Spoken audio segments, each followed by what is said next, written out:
Let's make bullying go away. Spreading kindness and positivity on Unity Day. Members of the Kindness Club at Red Cedar Elementary School are taking a stand against bullying. The kids visited classrooms today, passing out kindness bookmarks and color change pencils that say, "Be someone's hero, stand up to bullying." You should treat others the way you want to be treated, and you should show kindness every day. If you're mean, other people won't want to be around you, and then people will get sad, and then everything just becomes negative. If you be negative, then everybody will be negative. If you be kind, then everybody kind of feels like they should be kind.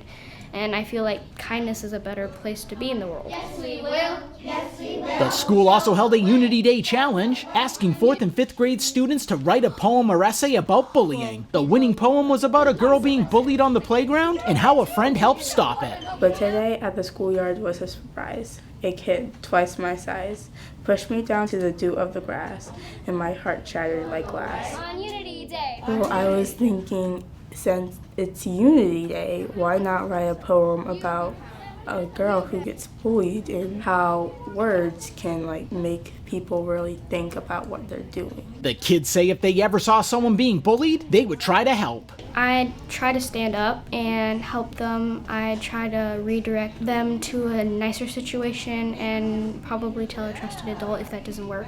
Unity Day started in 2011 as part of Bullying Prevention Month. Students are encouraged to wear orange to show support for kids who have been bullied. At Red Cedar Elementary School, Ron Lopes, Beaufort County School District. On Unity Day.